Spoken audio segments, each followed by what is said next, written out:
Siya ang Regional Director ng Philippine Drug Enforcement Agency. He was among the PIDEA officers who took part in the raid at a warehouse in Valenzuela City that yielded 6.4 billion pesos na halaga ng shabu mula China.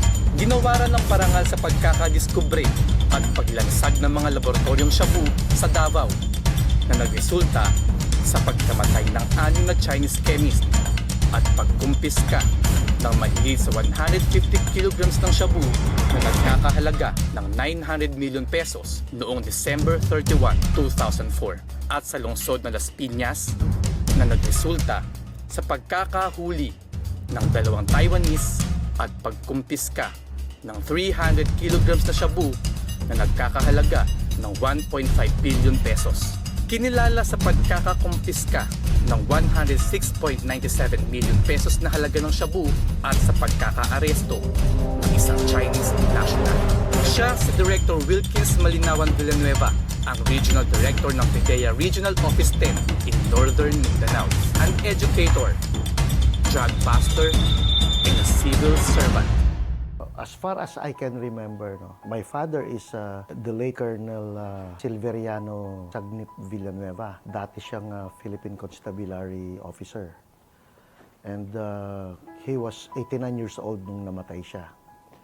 While my mother is Sevelin Malinawan Villanueva. 86 years old naman siya when she died.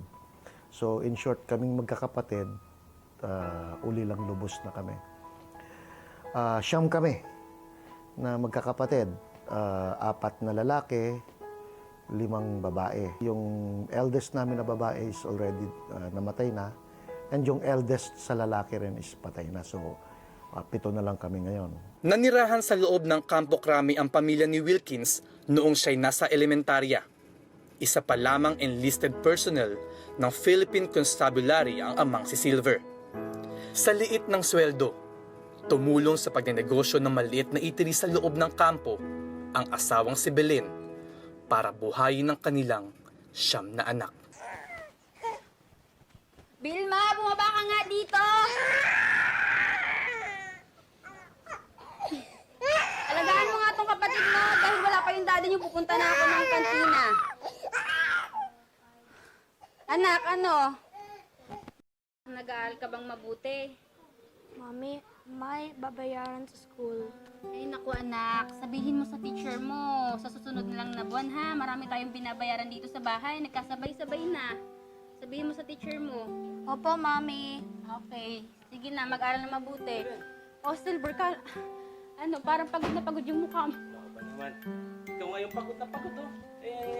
Dapat i-ano mo na yung kantina, ipaubaya mo na sa iba yan. At na nga yung mga bata, maasikaso mo. Ano ka ba naman, Silver? Kaya ko naman eh. Saka kung hindi ako magkakantina, kukulangin yung sweldo mo para sa mga anak natin. Ayos lang yun. Dapat nang maalagaan mo yung mga bata. Ay nako, kaya ko na. Huwag mo na akong isipin. I can remember when I was still 3-4 years old. During that time, talagang siyam kami, lahat nag-aaral. I'm the 7th sa magkakapatid. Ako yung bunso sa lalaki. Lahat talaga, lahat ng, since enlisted personnel yung father ko, hindi pa siya officer. Sweldo ng tatay ko, pati yung kinikita ng maliit na kinikita ng nanay ko, yun yung pinangpapaaral sa amin, sa aming siyam na magkakapatid. Pakain, bayad ng mga bills and all. Na-promote bilang officer si Silver Villanueva at kinailangan nilang tumira sa labas ng kampo. Natigil sa pagnenegosyo ng kanyang eatery si Belen at lalo pang naghirap ang kanilang pamilya. Anak! Kumain na.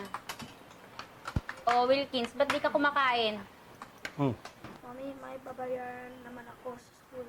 Di ba kakabayad mo lang ng 1 buwan? Mami, may bagong project ako. O paano yan? Ano kaya kung mamasukan na lang ako? O kaya magtinda kung anong pwedeng itinda dyan nang may maidagdag naman sa kinikita mo? Ano ba naman, Belen? Pwede naman pagpagkasyahin natin yung ating sinusweldo at yung ating mga anak naman, yung iba scholar naman. Kaya okay lang tayo. Kaya-kaya pa nating magtiis. O paano kung dumating yung araw na hindi na sila scholar? Kailangan nating magsisip ng paraan para patuloy nating maitaguyod yung mga anak natin.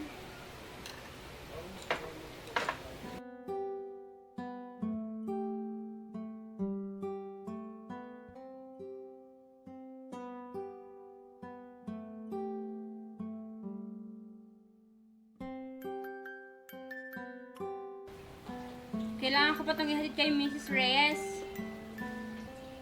Ikaw na lang yung pumunta sa school ha. Kailangan daw yung parents dun eh. Oh, sige, Bilan. Ako na bahala. Mami, papasok na ako. Ito yung baon mo. Hmm? Oh, anak. Sige, alis ka na. Baka malate ka pa. Oh. Alis ka na. Bus na yung budget natin. Yung kinita natin ng mga nakaraan, malayo pa yung katapusan. Dahil nating gagastos, kailangan natin kumayod ng doble ngayon. Pagpasensyahan mo na, Belen, ha? At nang sasiguraduhin kong magsisikap ako para sa ating pamilya. Nung naging officer na yung father ko, because we have to transfer outside of Camp Crame. So nawala yung canteen ng mother ko, and then talaga sweldo na lang ng tatay ko. And so yung mother ko is work on buy and sell business na lang, pero hindi naman ganun kalaki. So in short, struggle. Dahil in my career, the whole career kasi, yung father ko kasi is an epitome of yung officer na may integridad, na credible, at hindi kurakot. So in short, kasi pag hindi ka kasi kurakot, maghihirap ang pamilya mo. Talaga naghirap kami. Magandang hapon po. Ilan po kayo, sir? Kami po ay kasama ko yung aking buong pamilya. Sige, sir. Ihatid ko po kayo sa akomodasyon niyo, sir. Salamat po. Gerald, ihatid natin sila, sir, sa akomodasyon niyo. Tara mga anak. Buti, sir, napili niyo sumakay dito sa barko namin. Oo nga sir, talagang ito lang po ang aming gustong sakyan dahil para kasya po kaming buong pamilya. Oo, sir. Hindi kayo, sir, nagkamali ng pagpili sa barko namin. Salamat po. Taong 1974, natalaga sa Cotabato sa parang Maguindanao si Captain Villanueva. Napilitan silang lahat na manirahan sa Mindanao noong 1977. Sa lugar na walang kilala at walang kaanak. My father's expertise is communications and electronics. So he was transferred sa Mindanao, sa Cotabato, Maguindanao area. Being a part of the family ng Mitkan kasi ang tawag sa anak ng military. Kung saan yung assigned ang tatay, bit-bit lahat yung buong... So pag na-assign, ibig sabihin, pag yung tatay mo yung na-assign sa Mindanao, pati anak mo assigned sa Mindanao. And that's what happened to us. We transferred, all of us transferred sa 4th PC zone pa dati. That was 1977. Yun yung parang Maguindanao na kampo. Yun yung kampo ng PC. And we were there.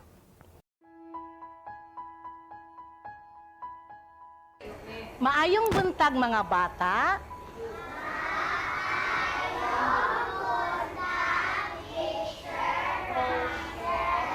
Mga bata na amoy bagong classmate. Siya si Wilkins. Usa may inyong isulti kang Wilkins?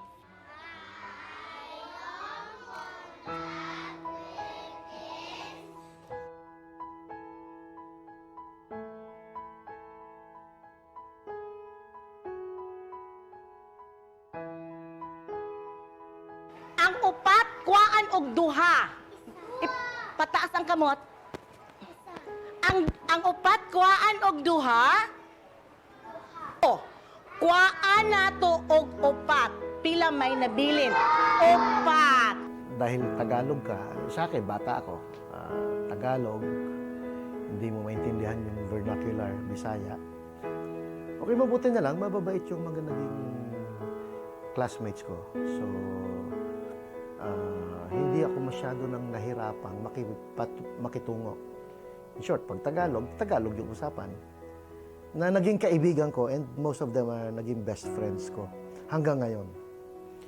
So, nag-aral ako nung elementary sa parang Central Elementary School. Nakagraduate with honor sa elementarya si Wilkins Pag uwi mo, aakyatin mo na naman yung bundok araw-araw. noong 1982. Nagtapos muli bilang second honor sa high school si Wilkins. Piko at saka tumban lata talaga yung mga laro namin. So after school, diretso aral talaga kami. As in ako, aral talaga. Bago maghapunan. So prepared ako kinabukasan talaga. Muling bumalik na Maynila si Wilkins para ipagpatuloy ang kolehiyo. 3 sa mga kapatid niya ang kasalukuyang nag-aaral sa University of Santo Tomas sa May Espanya, Manila.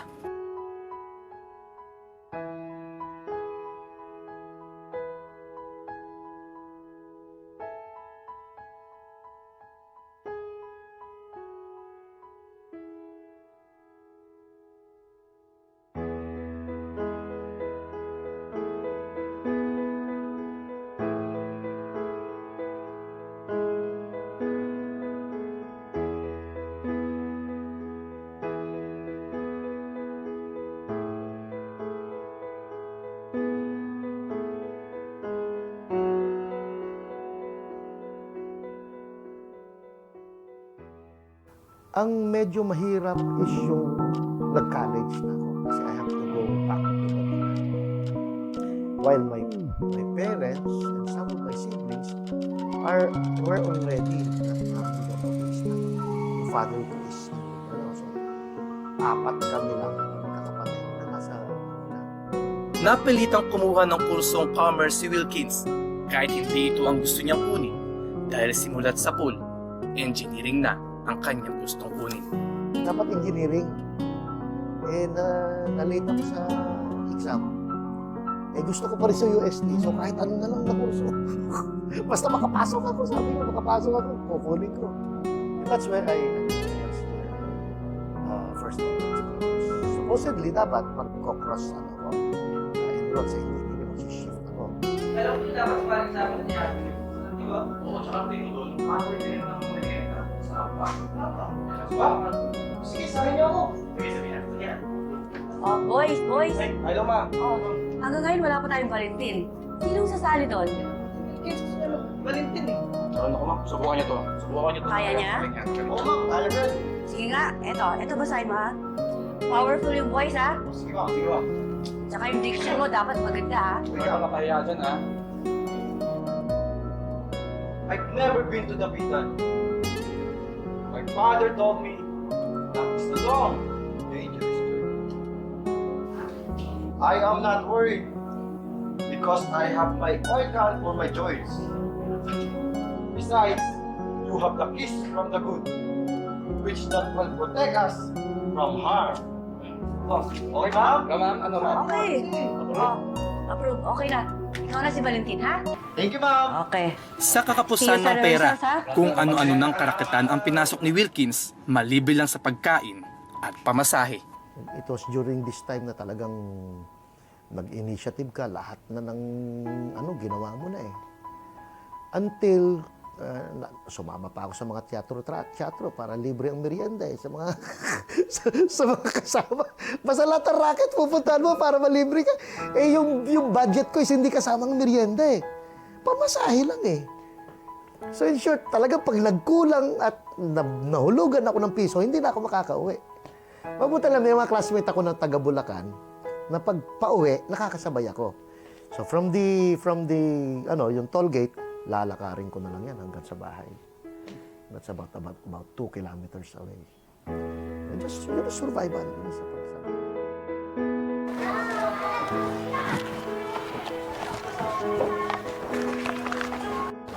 Uy, Wilkins. Uy, grabe tapos ka naman kayo sa quiz natin ah.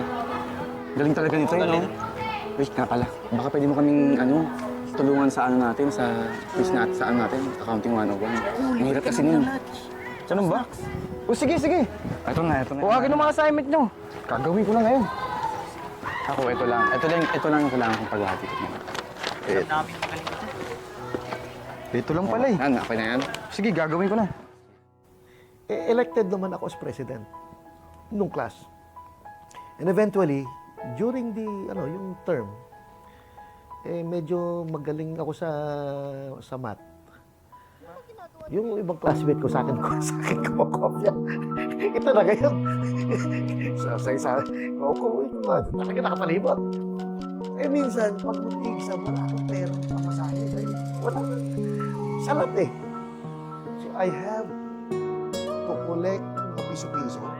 Sabihin ko, wala akong kukopyan bukas. Wala ako, hindi ako makakapasok. Wala akong pamasahe. Magpipiso-piso yan para pamasahe ko kinabukasan. And that's how I survive. Imagine may Kawayan Bulacan. Ginagawa yung LRT sa monumento. Yung terminal is monumento. Yung struggle mo to, PM class ako, 3 o'clock to 7 o'clock. 3 o'clock, makakarating ka 11 o'clock na saan? 11 o 12 o'clock na sa bahay. Every day.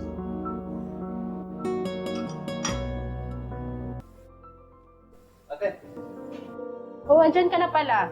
Nagugutom ka na ba? okay. Wala pa tayo pagkain. Di pa kasi nagpapadala si Mama. Is muna tayo. Sa susunod, alam nyo na, hindi lang pamerienda yan, ha? Oo, may bahala sa'yo. Uy, pwede ka mag-exam dito. Balita ko, pag nakapasok ka raw sa PMA, libre lahat. Talaga ba? Jackpot na jackpot ka dyan, tol, pag nakapasok ka.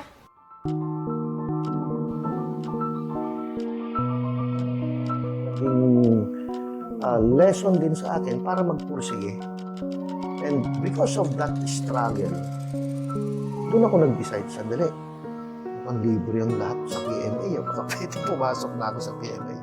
I took the exam without informing my parents.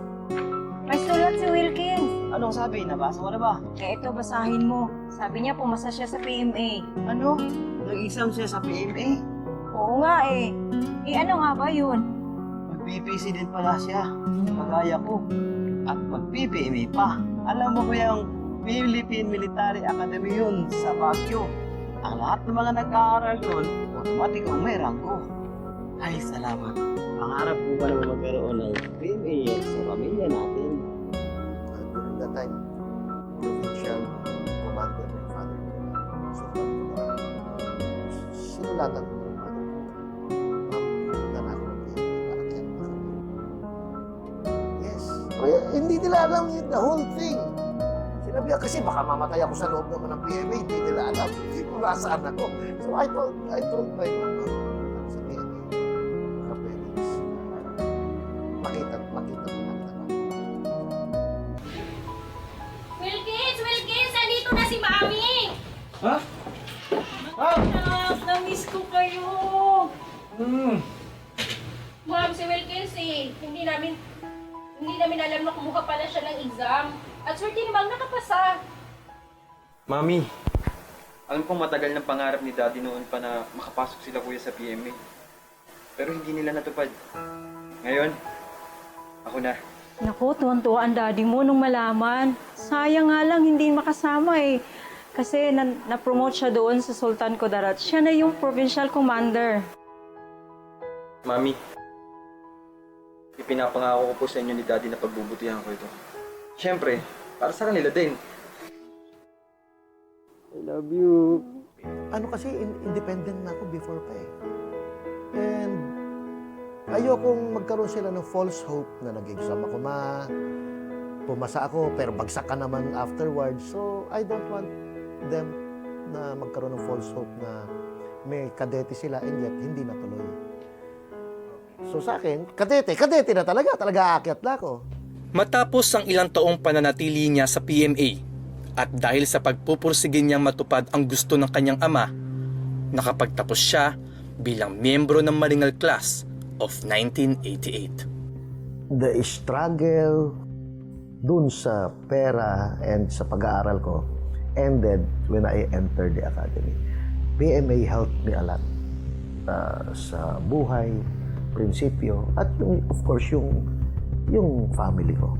Kasi eventually, after graduation, ako na yung naguhulog ng bahay namin sa Bulacan eh. Kasi may sweldo na ako eh. So, I was able to graduate. Pagka-graduate, diretso naman ako. Ang deployment ko, immediately, Mindanao ulit. Oh, bagong sir natin. Sir, welcome to Barangay Lagatan Dipad. That's me, sir. Atis kayo dito, sir. Walang tubig, walang kuryente. Marahil, marami sigurong dapat baguhin dito. Barangay, may isang classroom. Tapos, different pockets of houses. Malalayo. Tapos, yung detachment namin. Yung teacher, nakatira sa isang bahay. Ang tinuturuan niya from grade 1 to grade 6. Yung teacher. So, walang tubig, merong stream. May stream doon. So, every morning, maliligo ka, syempre. Doon ka sa stream maliligo. So, makikipag-unahan ka ngayon, kung maliligo ka, titingnan mo muna yung nasa taas. Kasi minsan, naliligo ka, nagtututbrush ka, tapos biglang yung tubig, lalabo. Yung pala, may naliligo rin na kalabaw doon sa taas. So, makikipag-unahan ka, minsan yung tao, pupunta sa taas, titingnan kung may naliligo. Minsan dahil close nga close yung community, yun, minsan sabay-sabay naglalaba dun sa stream.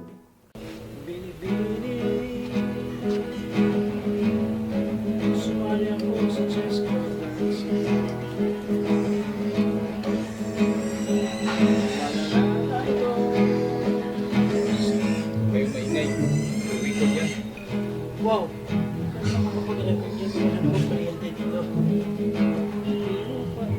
Hoy, sir! Sir! Diskarte lang yan mga kasama. May baon akong baterya. O, dyan lang kayo. Thank you, sir! Makinig kayo. Sir. Sige.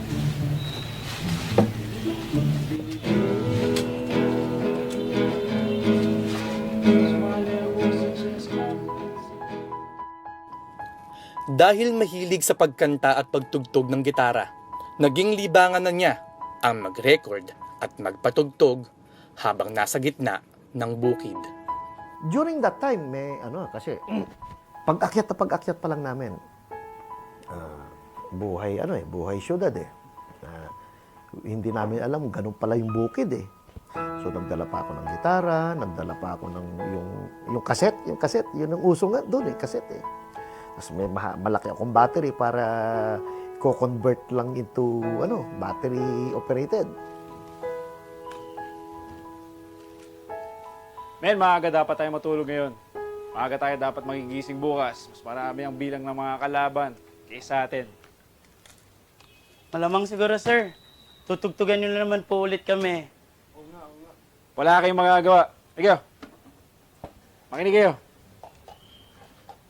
Binibini. Sumali ako sa chess club dahil sa'yo. 5 hostages. May granada. Tapos merong lahat sila. What we feel is yung presence ng granada. Yes, sir. This will be over.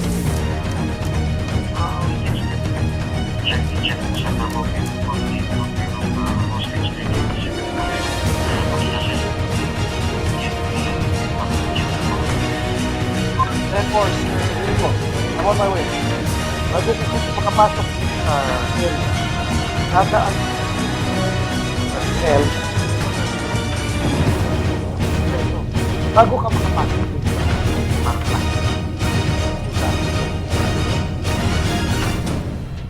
pagdaan ko pa lang din yung mga pag-iwan. Kakala rin. Sige. Parang white.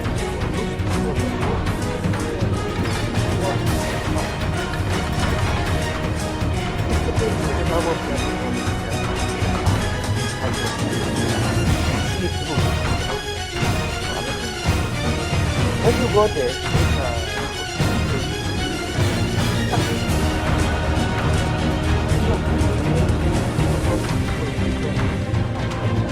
lahat hindi ba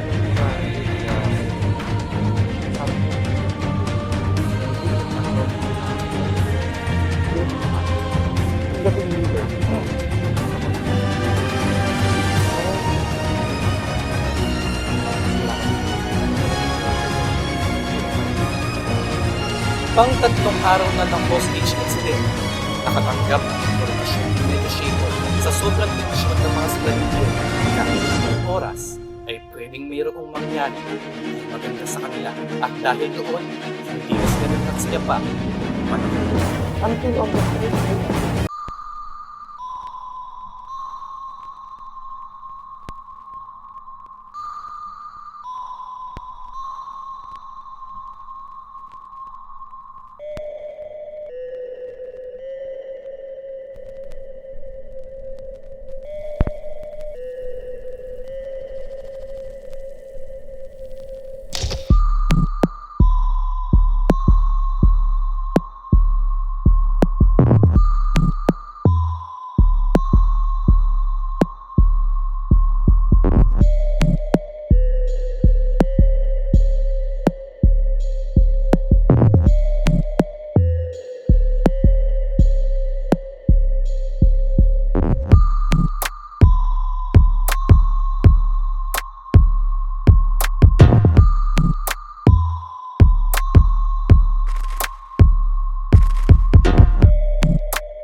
nasa side, na right, ano naman ulit ito?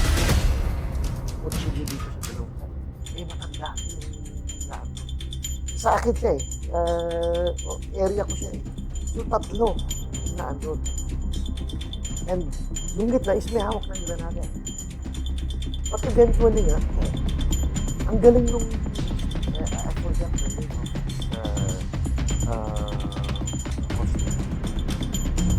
nung alam niya na puputok ako. Kasi suddenly bigla siyang bumaba for a quick second or two. Nawala yung lola doon sa harapan ko. Kasi doon, nakuha ko yung tatlo. Ay, ko, patay. Kasi blood everywhere. Kasi doon na.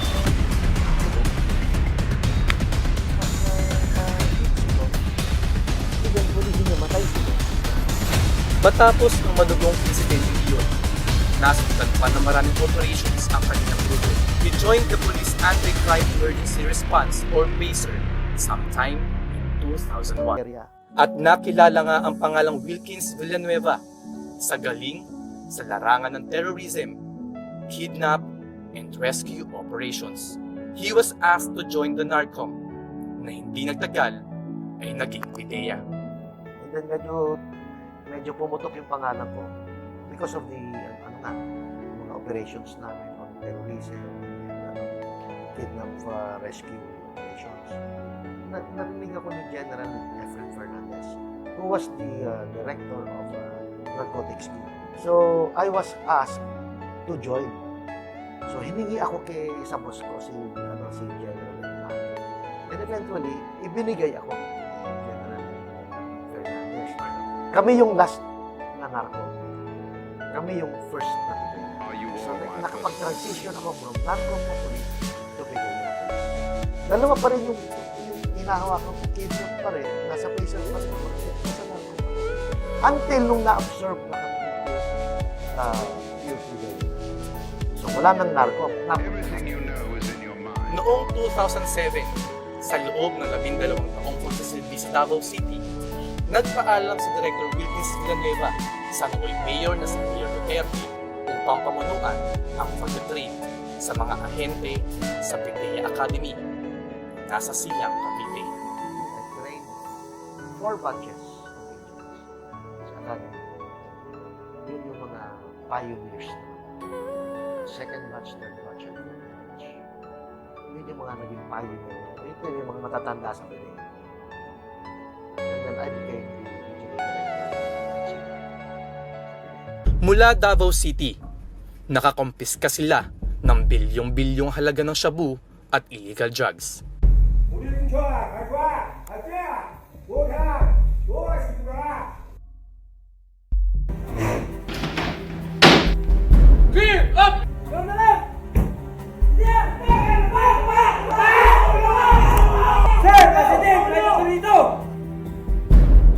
Na raids implementation ng service of a search warrant. Kasama ako. Pag delikado ang trabaho, dyan ako. And I always see to it na protected ako, like vest and helmet and everything.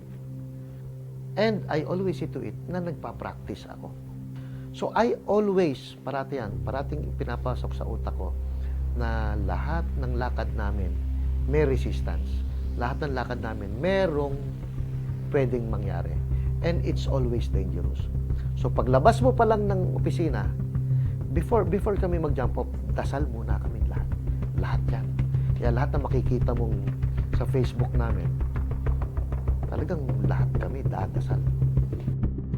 Ilan sa mga matagumpay na operations na kinabilangan ni Director Wilkins Villanueva ay ang pagkakakumpiska ng Las Piñas Laboratory at 1.2 bilyong halaga ng shabu at pagkakahuli sa mga Taiwanese national noong June 2016 at ang tinaguriang underground laboratory sa Pampanga. Congratulations, Ben! Nahuli na natin ang pinakamalaking sindikato sa buong Pilipinas! Drinks are on me! Thank you, sir! Yung sa Las Piñas Laboratory, na kung saan nakakuha kami ng more than 350 kilos ng shabu. 2 Taiwanese national na nakuha natin doon. Almost a billion, 1.2 billion worth of shabu. Maliban sa pag-raid sa laboratorio, isa rin sa mga pinagtuunan nila ng pansin ay ang pag-raid sa mga shabu tiangge at barangay operations.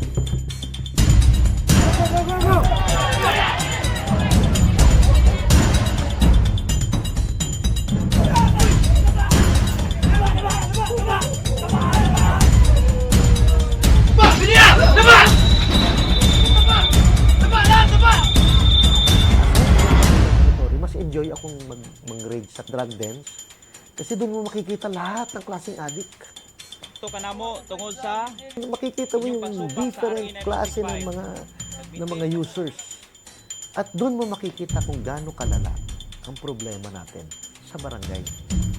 Yung sistema, even before yung pagpasok na atin, yung sistema ng droga, ang shabu, doon sa mga barangay na yon, is already accepted as a way of life. Isang matapang at tapat na lingkod bayan, pangalang pinagkakatiwalaan. Ito si Director Wilkins Villanueva. May malasakit sa mga mamamayan, handang maglingkod para sa ikabubuti ng mas nakararami. And that's my advocacy. Yung tukhang na tinatawag ni Sir Bato, it came from that experience. Isa siyang mabuting ama at mapagmahal sa pamilya, bagamat inuna niya ang obligasyon sa nakaatang na posisyon. If I have something that I'm not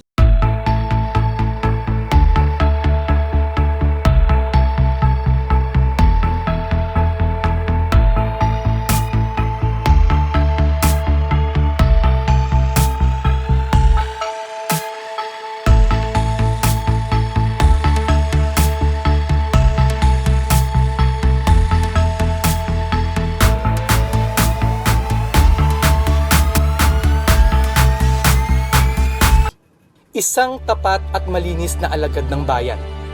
Tunay na may pagmamalaki. Isang patas, hindi kurap. May sariling prinsipyo at paninindigan. Yan si Director Wilkins Villanueva. Matapang,